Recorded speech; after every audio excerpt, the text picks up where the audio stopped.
ഒരു വർഷം അല്ല, ഒരു വർഷം അല്ല, എന്താണ് ഏതിന്റെ കാര്യമാണ് ഒരു വർഷം പറഞ്ഞത്? അദ്ദേഹം തന്നെ പറഞ്ഞത് മാർച്ചിലോ ഏപ്രിലോ ആണെന്നാണല്ലോ പറഞ്ഞത്. അല്ല, അദ്ദേഹം പറഞ്ഞ തൊട്ടൊരു കാര്യം കൂടി പറയുന്നുണ്ട്. അദ്ദേഹം മുന്നിൽ നിന്ന് തന്നെ, ഈ ഡോക്ടറുടെ മുന്നിൽ നിന്ന് തന്നെ PS സൂപ്രണ്ടിനെ വിളിച്ചു. അപ്പൊ അത് പരിഹരിച്ചിട്ടുണ്ടാകും എന്ന് അദ്ദേഹം കരുതിയിട്ടുണ്ടാകുമെന്ന് ഡോക്ടർ തന്നെ പറയുന്നുണ്ടല്ലോ. ആ ഭാഗം കേൾക്കാതെ ഇരിക്കരുത്. അപ്പൊ അതുകൊണ്ട് ഇത് സിസ്റ്റം കറക്റ്റ് ചെയ്ത് പോകുന്നതിന് 2015 മുതൽ 2011 മുതൽ 2025 വരെയുള്ള മുഴുവൻ ഡേറ്റയും പുറത്തുവിടാൻ ഞാൻ പറഞ്ഞിട്ടുണ്ട്. മുഴുവൻ ഡേറ്റയും യൂറോളജി ഡിപ്പാർട്ട്മെന്റിൽ, മെഡിക്കൽ കോളേജിൽ, അതായത് അത്രയും രോഗികൾ എത്തുകയാണ്. അത് മെഡിക്കൽ കോളേജുകളിലുള്ള വിശ്വാസം കൊണ്ടാണ്. സ്വകാര്യ ആശുപത്രികളിൽ എത്തുമ്പോൾ നിങ്ങൾക്ക് തന്നെ അറിയാലോ, സ്വകാര്യ ആശുപത്രിയിൽ ഒരു വെന്റിലേറ്ററിന്, ഒരു ICUവിന് ലക്ഷങ്ങൾ ഒരു ദിവസം ചോദിക്കുമ്പോൾ നമ്മുടെ സർക്കാർ സംവിധാനത്തിലേക്ക് വരികയാണ്.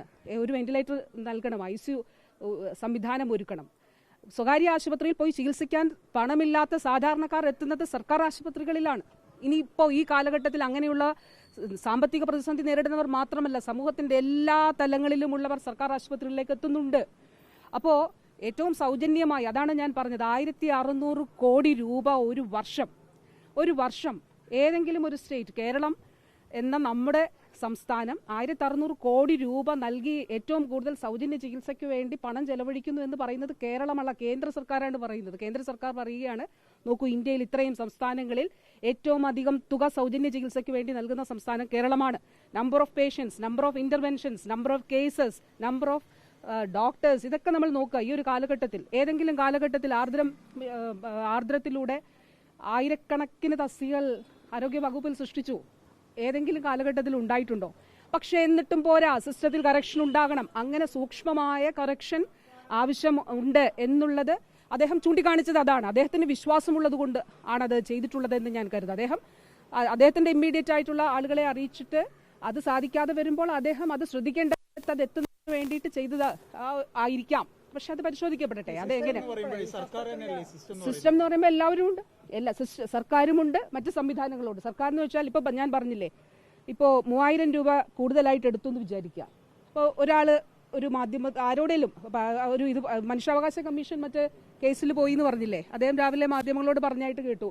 അതായത് ഒരു മെഷീൻ കുത്തിയൊടിച്ചത് വാർത്ത വന്നുടനെ തുടർന്ന് മനുഷ്യാവകാശ കമ്മീഷൻ അതിൽ ഇടപെട്ടൊരു സാഹചര്യം ഉണ്ടായി എന്ന് പറഞ്ഞു. അപ്പൊ സിസ്റ്റം എന്ന് പറയുമ്പോൾ പ്രധാനമായും തീർച്ചയായിട്ടും സർക്കാർ സംവിധാനങ്ങളിൽ അതിൽ നമുക്കൊരു പെട്ടെന്ന് ഒരു എക്യുപ്മെന്റ് വാങ്ങിക്കുന്ന രീതിയിൽ വാങ്ങാൻ പറ്റില്ല. പക്ഷെ അതിൽ മാറ്റമുണ്ടാകണം. ഇത് ആളുകളുടെ ജീവനും ആളുകളുടെ രോഗവും ആളുകളുടെ ആരോഗ്യവുമായിട്ട് ബന്ധപ്പെട്ടിട്ടുള്ളതാണല്ലോ. അതുകൊണ്ടാണ് ഈ സംവിധാനങ്ങൾ ഏറ്റവും കൂടുതലായിട്ട് പെട്ടെന്ന് വേഗത്തിൽ ചെയ്യണം എന്നുള്ളത് പറയും. സർക്കാരിന്റെ കാഴ്ചപ്പാട് തന്നെ അതാണ്. ഇപ്പോൾ വീണ്ടും നമ്മൾ ഫയൽ അദാലത്തുകൾ വെക്കുകയാണല്ലോ. ബഹുമാനപ്പെട്ട CM തന്നെ നിർദ്ദേശിച്ചുകൊണ്ട് ഫയൽ അദാലത്ത്. ഞാൻ എൻ്റെ ഡിപ്പാർട്ട്മെന്റിൽ ഓരോ ആഴ്ചയും എല്ലാ HOD-മാരുടെ മീറ്റിംഗ് എല്ലാ തിങ്കളാഴ്ചയും, ഇപ്പോൾ ഈ കഴിഞ്ഞ മാസം തൊട്ട് 2 ആഴ്ചയിൽ ആദ്യത്തെ തിങ്കളാഴ്ച, എല്ലാ തിങ്കളാഴ്ചയും HOD-മാരുടെ മീറ്റിംഗ് എടുക്കുന്ന ഒരു മിനിസ്റ്ററാണ് ഞാൻ. എല്ലാ തിങ്കളാഴ്ചയും HOD-മാരെ ഒന്നിച്ചിരുത്തിക്കൊണ്ട് ഫയലുകൾ തീർപ്പാക്കാനുണ്ടെങ്കിൽ, നിങ്ങളുടെ ഫയൽ അദാലത്തുകളുടെ വിഷയത്തിൽ, നിങ്ങൾക്ക് അതുപോലെ അനധികൃത അവധിയുടെ വിഷയത്തിൽ, ഇങ്ങനെയുള്ള കാര്യങ്ങൾ, അപ്പം അവർക്ക് എന്തെങ്കിലും പറയാനുണ്ടെങ്കിൽ അത് പറയാനുള്ള ഒരു വേദി കൂടിയാണ്. അല്ല, അത് ഞാൻ പറഞ്ഞല്ലോ, അതെല്ലാം ഈ കാര്യങ്ങളെല്ലാം പരിശോധിക്കട്ടെ. ഈ കാര്യങ്ങളെല്ലാം പരിശോധിച്ചുകൊണ്ട് എന്താണ് അദ്ദേഹം അത്തരത്തിൽ ഒരു പേഷ്യന്റിനെ അതുമായിട്ട് താതാത്മ്യം പ്രാപിക്കാൻ കഴിയുകയും അങ്ങനെ ഒരു വിഷയം അത് ഒരു സ്വന്തം വിഷയമായിട്ട് ഏറ്റെടുക്കാൻ കഴിയുക. അതാണ് ഞാൻ ഒരുപാട് സ്ഥലത്ത് പ്രസംഗിച്ചിട്ടുണ്ട്. ഞാൻ എല്ലാവരോടും സംസാരിക്കുമ്പോൾ പറയുന്നത്, അങ്ങനെ കരുതുന്നിടത്ത് നമ്മുടെ ഓരോ ആളുടെയും വേദന പ്രധാനപ്പെട്ടതാണ്, ഒരു വ്യക്തിയുടെയും ജീവിതം പ്രധാനപ്പെട്ടതാണ്. അപ്പോൾ തീർച്ചയായിട്ടും ആ നിലയിലുള്ള ഇടപെടൽ ഉണ്ടാകണം എന്നുള്ളത് തന്നെയാണ് ഡോക്ടർ ഹാരിസ് പറഞ്ഞ അദ്ദേഹത്തിന്റെ പോസ്റ്റുമായിട്ടും ഉള്ളടക്കവുമായിട്ട് ബന്ധപ്പെട്ടിട്ടുള്ള വിഷയങ്ങൾ വിശദമായിട്ട് പരിശോധിക്കാനായിട്ട് പറഞ്ഞിട്ടുണ്ട്. ഒരു കാര്യം ഏതായാലും ഉറപ്പാണ്, സർക്കാർ ആശുപത്രികളെ ഒന്നടങ്കം ആക്ഷേപിക്കരുത്. നിങ്ങൾ ഡേറ്റ പരിശോധിച്ച് നോക്കണം. സർക്കാർ ആശുപത്രികളിൽ എത്തുന്ന ആളുകളുടെ എണ്ണത്തിൽ എത്രത്തോളം വർധന ഉണ്ടായിട്ടുണ്ട്. അതാണ് ഞാൻ പറഞ്ഞത്. 2021 സൗജന്യ ക്ലെയിം, അതായത് ഒരു ക്ലെയിം എന്ന് വെച്ചാൽ ഒരു വ്യക്തിയുടെ രോഗത്തിന്റെ ഒരു കേസാണ്. അപ്പോൾ 2021 2.5 ലക്ഷമാണ് ക്ലെയിം ഉണ്ടായിരുന്നത്. 2.5 ലക്ഷം ആളുകൾക്കാണ് സൗജന്യ ചികിത്സ കൊടുത്തിരുന്നത്. 2024 ആയപ്പോഴേക്കും അത് 6.5 ലക്ഷമായി. 3 വർഷം കൊണ്ടുള്ള വർധനമെന്ന് നോക്കിക്കേ, എത്ര വർധനമാണ് ഉണ്ടായിട്ടുള്ളത്. നമ്മുടെ സർക്കാർ സംവിധാനങ്ങളിലുള്ള സൗകര്യങ്ങൾ എത്ര ഗണ്യമായിട്ട് കൂടിയിട്ടുണ്ട് എന്നുള്ളത് നമുക്ക് ഒന്ന് പരിശോധിച്ച് നോക്കണം. അപ്പോൾ സർക്കാർ സംവിധാനങ്ങളിൽ തീർച്ചയായിട്ടും നമുക്ക് ഒരു സ്വകാര്യ മേഖലയിലെ പോലെ പെട്ടെന്ന് ഇതുമായിട്ട് ബന്ധപ്പെട്ടൊരു എക്യുപ്മെന്റ് പർച്ചേസിനൊക്കെ പല നിയമങ്ങളുണ്ട്, ചട്ടങ്ങളുണ്ട്. ഈ ചട്ടങ്ങളൊക്കെ ആവശ്യമുണ്ടെങ്കിൽ അത് മാറ്റി എഴുതണമെന്നേ.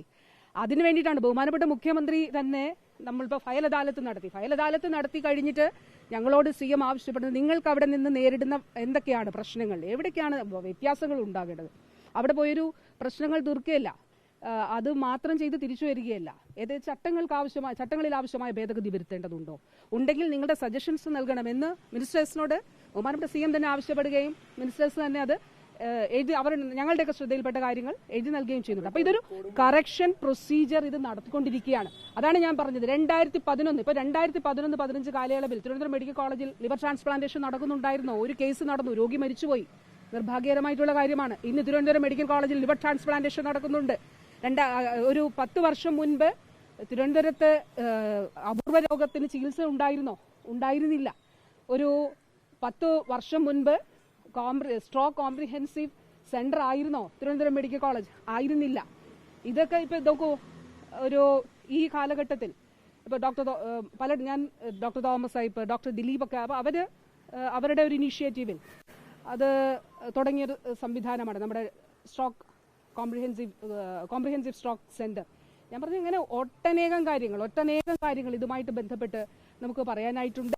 ഇതൊരു കണ്ടിന്യൂസ് ആയിട്ടുള്ള പ്രോസസ് ആണല്ലോ. അപ്പോൾ ആ കണ്ടിന്യൂസ് ആയിട്ടുള്ള പ്രോസസ്സിൽ ഡോക്ടേഴ്സ്, ആരോഗ്യ പ്രവർത്തകർ, അവരുടെ ഇടപെടലുകൾ, അവരുടെ പ്രവർത്തനങ്ങളാണ് നമ്മുടെ സിസ്റ്റത്തെ ശക്തമായിട്ട് മുന്നോട്ട് കൊണ്ടുപോകുന്നത്. ഒരു കാര്യം, 760 കോടി രൂപയാണ് കിഫ്ബിയിലൂടെ തിരുവനന്തപുരം മെഡിക്കൽ കോളേജിന് അനുവദിച്ചത്. അപ്പോൾ അതിൽ നമുക്കിപ്പോൾ അവിടെ ഒരു ബിൽഡിംഗ് പൂർത്തിയായിട്ടുണ്ട്, ഒരു ബിൽഡിങ്ങിന്റെ നിർമ്മാണം തുടങ്ങുന്നു, അവിടെ ഒരു ഫ്ലൈ ഓവർ, മറ്റു കാര്യങ്ങൾ. ഇനി എക്യുപ്മെന്റ്സ്, MRIയും CT സ്കാനും ഒക്കെ ഉൾപ്പെടെ എല്ലാ വിധമായിട്ടുള്ള ആവശ്യമായിട്ടുള്ള സംവിധാനങ്ങൾ അവർ ആവശ്യപ്പെടുന്ന അനുസരിച്ച് അതിന് അനുവാദം കൊടുത്ത് ചെയ്യുകയാണ്. അതെല്ലാം അതിനൊരു പ്രൊസീജിയറാണ് ഉള്ളത്. പക്ഷേ ആ പ്രൊസീജിയറിൽ അനാവശ്യമായിട്ടുള്ള കാലതാമസം നേരിടാൻ പാടില്ല. വളരെ പ്രധാനപ്പെട്ടതാണ്. ആ അനാവശ്യമായ കാലതാമസം ഈ വിഷയത്തിൽ ഉണ്ടായിട്ടുണ്ടോ എന്നുള്ളത് കൃത്യമായിട്ട് പരിശോധിക്കപ്പെടും.